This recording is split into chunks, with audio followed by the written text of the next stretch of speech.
Welcome to History 1301 and/or History 1302.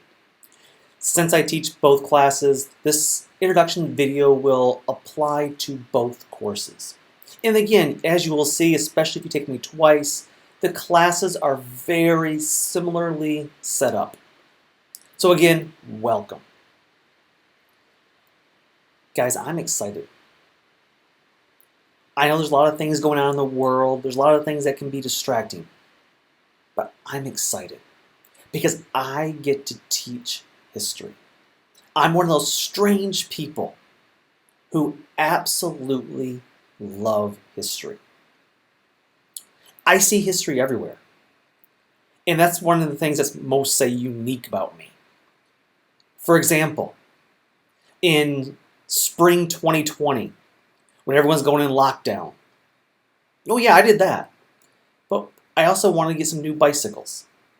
I wanted to be able to be active and be outside and still be safe. And of course I started researching I started seeing things like, why do women's bikes look so different from men's bikes? And I honestly did not know. There's a history to that. You know, the men's bike goes straight across the bar, but the women's bike has the big curve in the bottom, middle of it. And I found out very quickly that this was dating back to the 1920s and 19-teens, where women were expected to wear long skirts, and therefore they would not be able to put their leg and skirt over top of that big high bar if they had a guy's bike. And so in order to maintain some modicum of decency, to be able to wear the accepted apparel of the 1920s, of modesty, and of course not to expose themselves, they developed that big swoop in the bike. Guys, to me that's fascinating. And I see history all around.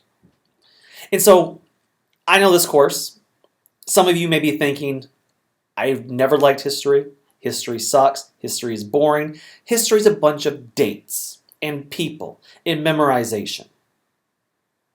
Well, those are a part of history, yes. But the reality is, history is so much more than that. And while this class may not change your mind, I hope at the end of this course, at least you have a greater appreciation for it. So let's talk about this class and talk about what your experience will be in this class. So you already know a little bit about me. My name is Dr. Brett Olmsted. I received my PhD in 2017 from the University of Houston. Before that, I lived in Michigan for 30 years, where I grew up in Michigan, born in Flint, Michigan. Yes, the water crisis. I graduated from the University of Michigan, and even prior to that, I attended a community college. I know the value of a community college. Not only in cost effectiveness, but in quality of education as well. And so I'll be your guide for this semester. A little bit more about me. Not only am I from Michigan, I am married. I've been married since 2004. So in 2021, we're right about 17 and a half years right now. I have two beautiful kids. I have a daughter who's did virtual kindergarten all last year and is now currently doing virtual first grade. And I have a bouncing 2-year-old son who is so full of energy and so full of life. And yes, as you can see, I also happen to like Disney. What else about me? Well, I grew up in Michigan for 30 years and I decided I wanted to go to graduate school. And upon doing so, I had a couple choices. I could have stayed in Michigan, or I could move here down to Texas, down to Houston. And I chose the University of Houston. It seemed like a good fit for me. And while I was there, I earned my PhD in 20th century U.S. history. I specifically focused on Mexican American history. And I had kind of minor subfields of U.S. political history, labor history, immigration history, and another minor in world history. Yeah, I'm a crazy person that just loves these things. So this is about me. But this class is about you. So let's talk about this class. Specifically, what we don't want to happen, because I've been teaching this course, History 1301, History 1302. I've been teaching it now for 7 years. And I have known this disturbing trend. And this is a stat that's not just right here at San Jacinto College. In fact, I will tell you San Jacinto College actually does a little bit better than this stat in general. So you're in very good hands here. But I'm aware that on average, every semester in History 1301, History 1302, these survey courses, between 20 and 30% of students who are enrolled either drop, withdraw, incomplete, or fail. It's called the DWIF rate. This is what I want you all to avoid. This is what I want to avoid. Now, this is college. This is not high school. I am not doing the work for you, obviously. I do not give grades. I evaluate the work that you submit. But you better believe I'm going to do all I can to help you not fall into the statistic. I want you to succeed. I believe you can succeed. And I believe that even if you do poorly on an early assignment, there's always room for improvement. Guys, I have office times. I have them virtually. I have them face-to-face. So if you're on campus, come and see me. If you are doing this from an online version, fantastic. I have online office hours via Zoom. I do ask you to make an appointment with me for those, just so I'm not sitting on a blank computer screen for more than an hour. But I do have those, and you can find those times listed on Blackboard. So how do we prevent? What are the things that you can do? So I will do my part. I will make myself available. I will be very organized. In fact, that title screen you saw when I first started this video, that is a screen that you should get used to. You will always have key terms. You will have an outline for what we will talk about that day. I believe in being organized. And if there's one thing I've learned over the last couple of semesters here at Sanjac on my my feedback at the end of the term, is that students have noted that I am very organized, especially if you're taking this course online. Blackboard can be daunting to try to find the information. I try to make it as organized as possible. So that's what I did. That's what I'm doing. What can you do to succeed? First of all, it's on the syllabus. Yes, read the syllabus. There are some boilerplate things that are just have to be on there for the college. I understand. But there are some very important information, such as, how do I take grades? What are your assignments for this course? What is my late policy? Things like, what is my attendance policy? All these things are found in the syllabus, so read the syllabus, please. In fact, you will have a syllabus quiz. I only do that because I want you to read the syllabus, because it's that important. Because if I could have $1 for every time a student asks me a question about grading policies, about this, about that, the vast majority of the time the answer's in the syllabus. So read the syllabus. Now, what most students always want to know, I know as an undergrad, this is what I wanted to know. So let me kind of put this forward right away. What do you have to do? Well, you will have to attend lectures. Now, whether it's face-to-face or online, watching the pre-recorded videos, you have to attend lecture. This is going to be vital for you. You also need to read the textbook. And then every week, you will have assignments. Now, the most heavily weighted assignment is what I call the section assignments. Now, let me explain real quick. A traditional history course, a traditional humanities course, social science course, is almost always has been in the past. You come in, you have lecture, you have a midterm, you have a final. And I'm guilty of that myself. I used to do that. But what I noticed over the years is I'd have way too many students come in, do poorly on the midterm, and rather than try to improve, they would just give up. Because when you only have these two huge assignments, they felt there was little chance of recovery if they bombed the first one. And so, starting in spring of 2021, I adopted a new policy. And I asked my students specifically for feedback over the course of the spring and summer. And I made some tweaks to it based on their feedbacks, which you will be the recipients of. But largely, they liked the changes I made, which were to get rid of the whole midterm final and instead give 4 to 5 smaller assignments throughout the course of the term. And so what I call these are section assignments. You'll see the breakdown of the course schedule. I have broken the course down into 4 sections. At the end of each section, approximately 3 to 4 weeks if you're on the 16-week schedule. If you're on taking the 8-week short term, then of course it'll be halved to about every 2 weeks. And the idea of these section assignments is to test whether you understand what's going on in history over that section of history. So there will be 4 to 5 of these assignments. Now, in total, they are weighted about 50% of your total grade. And so whether you have 4, whether you have 5, they will account for half of your semester grade. The good news of this, and what I found by this, is that there's time for improvement. So if you do poorly on one of them, there is still time to salvage your grade. There is still time to make it up. And because these are all basic writing assignments, I provide you feedback within a week so that you can take my comments, look over your essays, and make improvements for the next essay.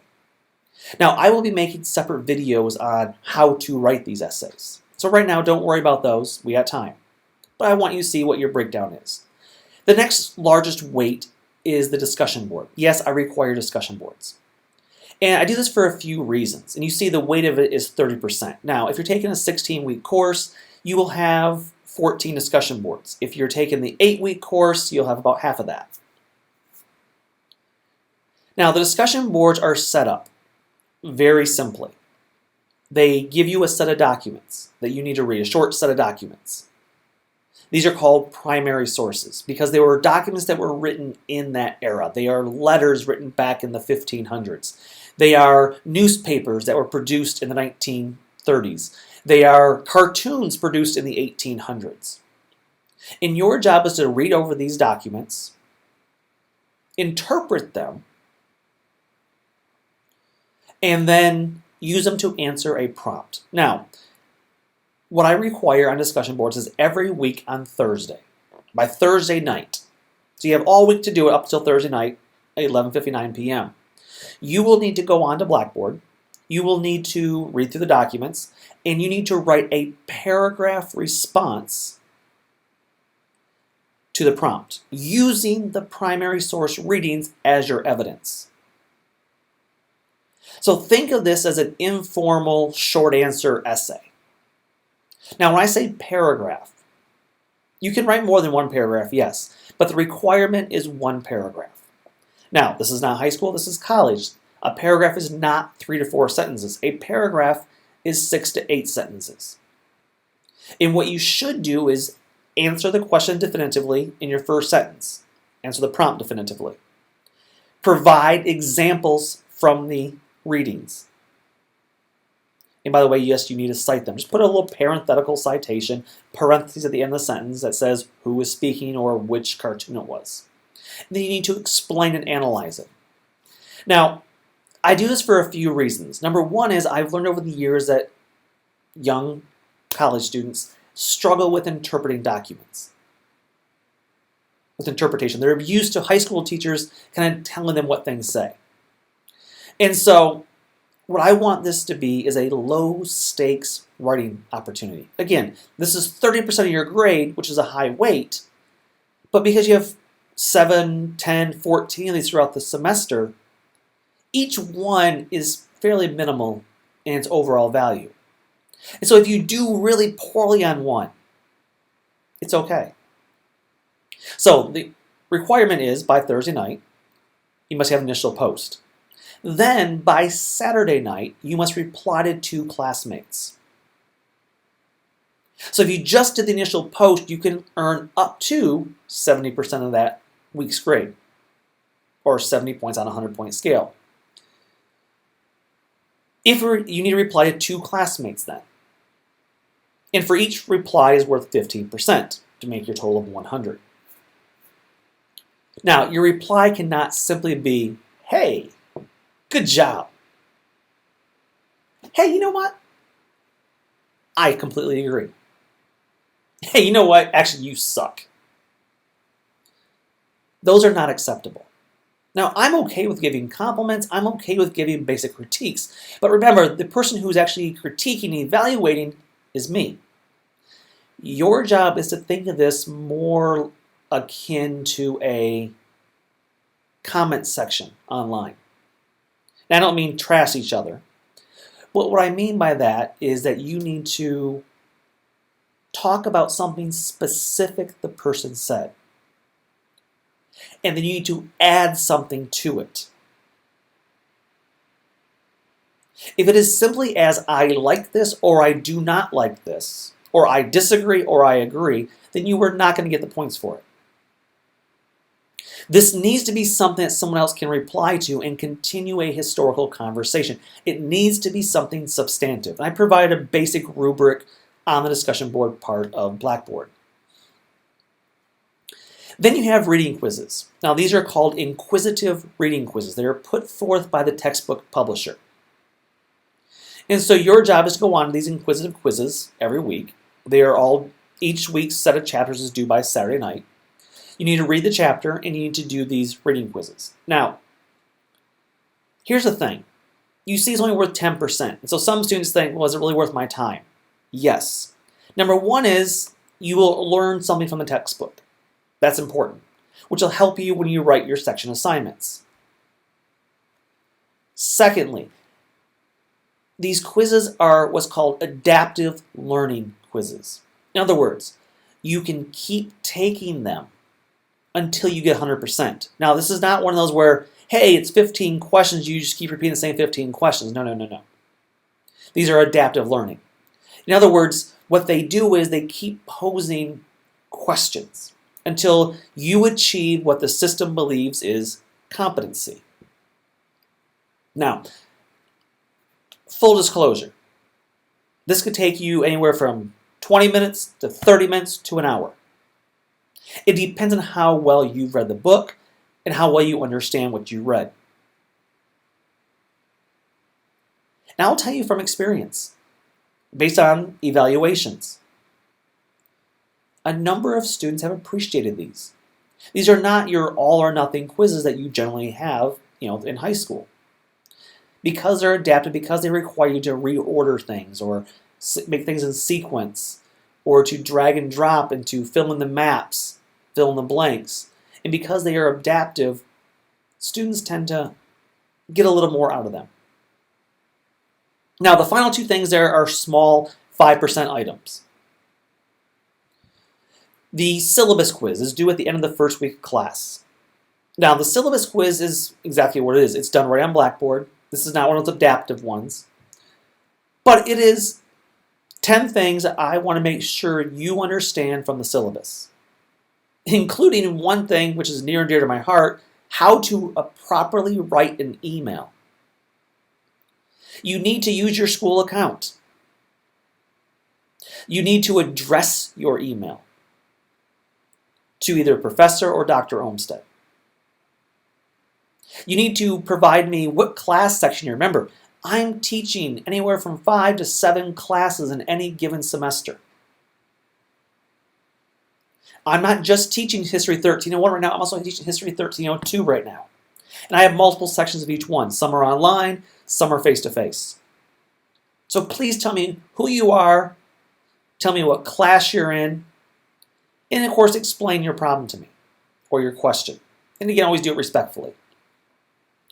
The syllabus quiz, though, is on Blackboard. You can take it as many times as you want. I want you to get 100%.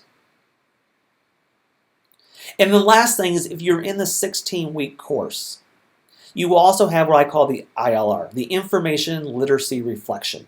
It's an assignment due during finals week.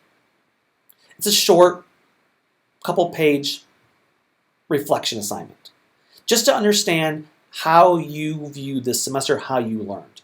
It's not only good for you to decompress and reflect, but also it's good information for me. So, those are your grades. Now again, if you're in the 8-week course or one of the very short courses that are not the full 16 weeks, you will not have to do the information literacy reflection. Don't be this guy, guys. Please don't be this guy. I don't always care about my grade, but when I do, it's the end of the semester, and even though I didn't do all the assignments, I'll now ask for extra credit. This is college. You cannot come to me 2 weeks before the end of the semester and say, Dr. Olmsted, I have a 30. What can I do to pass? The answer to that question is you could have done your work all along. Because the reality is, you could count the number of people who have actually failed this course on one hand. In other words, fewer than 5 students have ever failed my course if they've turned everything in on time. If you submit everything, the odds are about a 99% accuracy rate, you're going to pass my class. Now, do I offer extra credit? Well, I offer 2 forms of extra credit. One is on your section assignments. At least one of them, I will offer the opportunity for you to produce a digital story. Now, where's a digital story? Well, essentially it's what I'm doing right now with you. I have a PowerPoint, I have information, and I am speaking the history or the topic. So you can do something very similar. And if you do that on one of these section assignments, again, I'll let you know, there are 5 bonus points to be had on that assignment if you produce essentially a video podcast, a vlog. Now, it does require a few things with it, but again, those instructions will be forthcoming. The other form of extra credit I offer is in the way of college talks. See, throughout the semester, colleges across the country, San Jack, no exception, will bring speakers in to talk and to give talks on history or other topics that are in their field of expertise. So, for instance, the college could hire me to give this talk in front of the entire campus, whoever wants to show up, on Mexican-American history. And then I would tell you about it. You could attend it. Now, some of these will be virtual still this year, I'm sure. If they're virtual, you can just log in. If you are, on face-to-face, you can come see it live if they're available. And again, I'll post these opportunities throughout the semester. Now, these are not infinite. There will be 4, maybe 5 opportunities. Each one of these you attend, though, you can attend, write a short summary, and again, I'll provide more details of that on Blackboard. But when you submit that, you will get extra credit to add to your overall grade. So don't be this guy. How to do well in this class? Well, number 1, take good notes. As you're going to see, there are 2 types of section assignments. One is your traditional, more research-based, where you use primary sources. The other one is a synthesis essay that are based off the lectures and textbook. Therefore, take good notes and always pay particular attention to those key terms at the top of the slide on every lecture video. Read the textbook. Stay up to date on work. Guys, like I said earlier, again, I don't think I've actually ever had a student fail if they turn everything in on time. Ask good questions. Now, if you're face-to-face, this obviously means, talk to me while we're in lecture time. But even if you're online, ask good questions. You can ask good questions during your discussion boards. You can ask good questions by writing me an email. Ask good questions.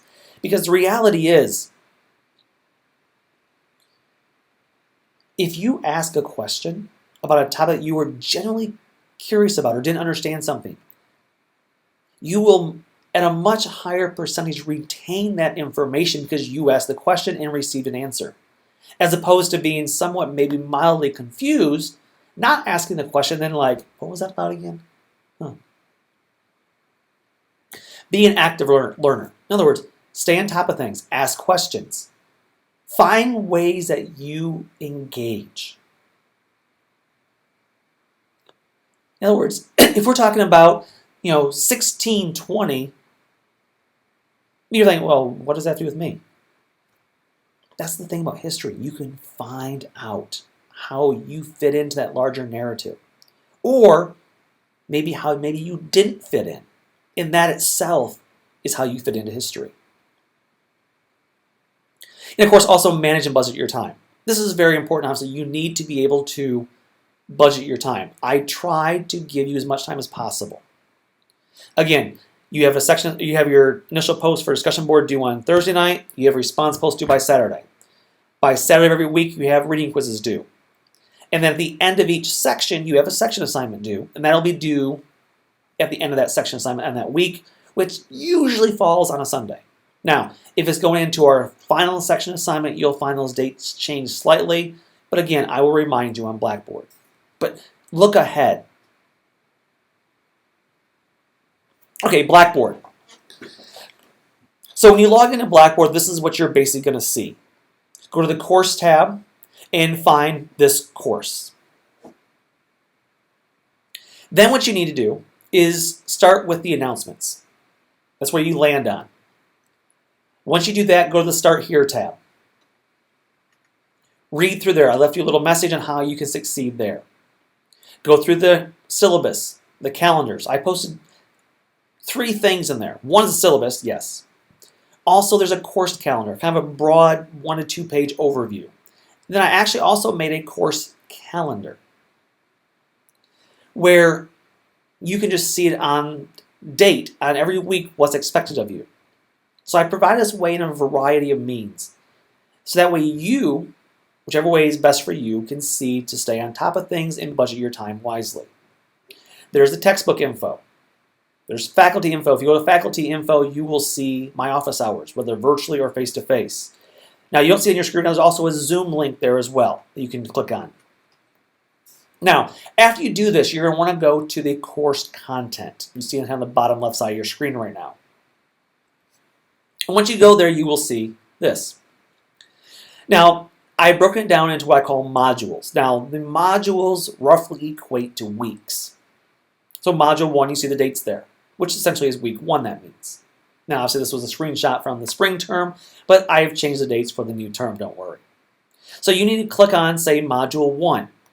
And when you do that, you see what's in there. It tells you, hey, welcome to week 1, looking forward to a great semester. And then it goes through and says, for this week, you have either 3, 4, or 5 primary tasks. You need to read the syllabus, you need to get access to your textbook, you need to watch these videos. You need to complete discussion board and complete the syllabus quiz. And then once you say, okay, so I got to do the reading quiz, right? Or you access the textbook. So then you click on that link where it says, give me liberty. It takes you, this page looks like this, that you can now, the top link is to actually read the textbook. The second folder is to look at the actual reading quizzes themselves to take them. Links are in there. Go to the discussion board tab. And you'll see right there, it tells you in detail what I'm looking for you. It tells you not only the prompt, it tells you when it's due, Thursday, reply by Saturday night. And then it goes on to explain the rubric of what I mean by substantial reply posts. Okay, guys, so what is history? Because this is actually a really big topic right now. Like, what constitutes history? What should be discussed as history? How do we view our history in the United States?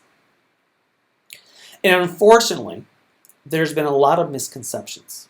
There's been a lot of just name calling, terms thrown around that aren't even used properly. So I've given a couple of quotes here. I think these are very, you realize, guys, I've had these quotes for years. I've used them for years. And yet they've never seemed so relevant as they do right now. So, quote from James Baldwin. He was an African-American activist during the 60s. A great thinker, intellectual, debater. He says history, as nearly no one seems to know, is not merely something to be read. Now, let me stop there for a minute, because that's what most young freshmen in college think it is. Because it's kind of how they were taught in high school or middle school.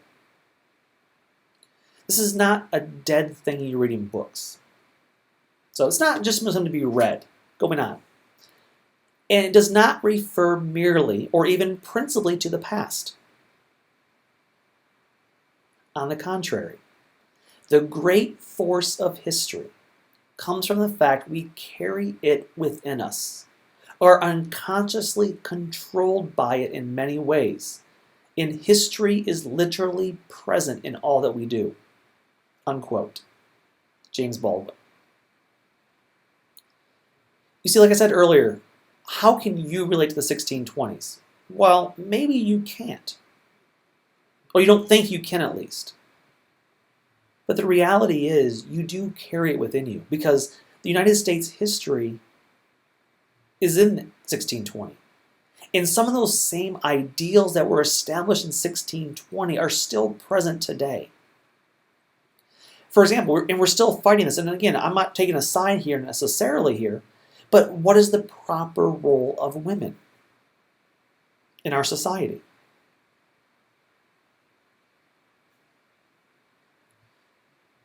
Remember, for most of our history of our country, the proper role of women was in the house. The man went out and did the work. That only really began to change in the 1950s, 1940s, 1960s.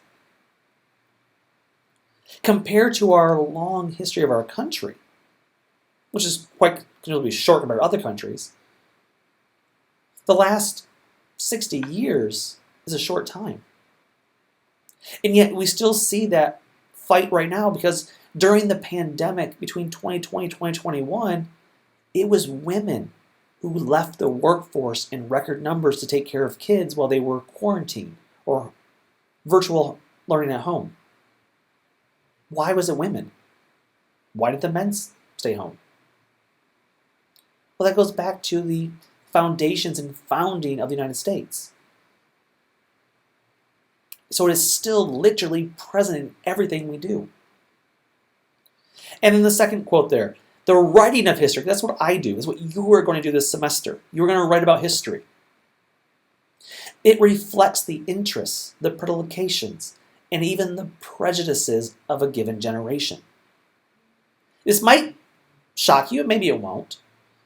Because there's been a big debate lately about, should we teach the 1619 project or the 1776 project, or here in Texas, should we teach about, the 1836 project of the Alamo? The reality is these things, or these topics, are reflecting the interests, the prejudices of a given generation. If you go back and read a textbook from Mississippi or Alabama from the 1950s, 100 years after the Civil War, you will still see references to how the KKK were heroes. Once again, this is 50, 60 years ago, 100 years after the Civil War, yet the KKK were seen as heroes in the history textbooks, because that reflected the prejudices and interests of that generation. And so, yes, history is going to be what we make it. History is a part of you. And my job is to try to, yes, give you a broad overview, but also to see your place in it. I mean, full disclosure, look at me. I'm a white male. I will never know. I can never fully understand what it's like to be a white female, or a black female, or a Latinx female, or a Latinx male, or a black male. I will not know what it's like to be transgender. I've been married to my wife now for more than 17 years. I will not know what it's like to be gay. But whether you are one of those categories or you're a white male, you are constantly living and remaking history in your daily life. And you are the product of the history of this country. And this is what I want you to understand this semester. Which brings me to my last thing here, and we'll stop with this. First of all, understand there is not one meta history. There's not. Because even when you look at any one topic, there's a social part of it, a cultural, a political, and economic perspective. And then there are multiple sides to every story. If you look back to pre-Civil War, to the antebellum era, you will have a story of the enslaver who will tell you all about how great he is. But you also have the story of the enslaved. In both of these things, every side of this is history. Now, I have multiple themes for this course, but my most prominent one, my big course question, and it's been this way for years, what does it mean to be an American? That's a big question. In other words, who is allowed to be an American? Because Native Americans were the first Americans. But then Europeans came. And then they fought a war and they became U.S. citizens, right? The new Americans. But they were mostly British, of British ancestry. So were French people? Could they become Americans? Could Spaniards or Mexicans become American? Could the Irish? Could the Chinese? Could women? Could African Americans?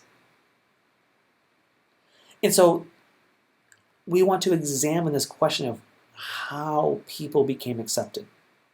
Now, last thing I'm going to leave with you. This course is going to teach critical thinking. I believe in critical thinking. Because I believe that when someone tells you something, you should be able to immediately say, wait, hold on. Why is this person saying this? What are they leaving out? Is there an ulterior motive?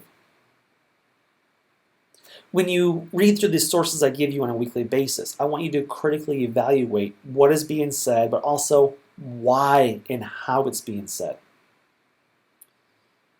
Because these are skills that will go way beyond this class. And the last thing. You probably will never love history as much as I do. You know what? That's okay. It really is. But I believe wholeheartedly, 100%, this is the most important course you will ever take. History 1301, History 1302. And I'm sure a lot of professors believe their class is the best. It's not about my class being the best. It's about this topic, history. Because the reality is, if you go into a psychology class, you may or may not use it again. You go into a business class, you may or may not use it again. Hey, I went to history. I hardly ever use anything higher than algebra as far as math skills go. I barely use that because Excel does it for me. I don't have to be a math major. It's fairly irrelevant to me in general, other than basic math skills. But no matter what your future profession, whether you are a mechanic, or whether you are a senator, or whether you are a doctor, a lawyer, whether you work as a teacher, there is one thing that binds us all together. Commonality among us all. Is that almost every one of us will either be a citizen or a resident of this country. And as such, it is my belief that you should be civically engaged, that you will be a voter in the next election. And as such, you should have a basic understanding of where we've been, the journey, the aspirations, the goals, the laws, and where we're going. So where we've been, where we are, where we're going. And if you want to be an engaged, knowledgeable citizen, you need to understand at least a basic concept of our past so that you can understand where we are. And so when you hear something on the news or in the headlines, you can critically evaluate and say, wait, hold on. That does not make sense. That's just a bunch of people stoking a culture war or using buzzwords to create fear. So this class will hopefully inspire you. But at the very least, it'll teach you some basic principles. Guys, I'm looking forward to a great semester. If you have any questions, reach out to me. I hope to make contact via, digitally, virtually, or face-to-face with each one of you this semester. I'm here to help you. I want you to succeed, and together we can get this done. Thank you. Until next time, bye-bye.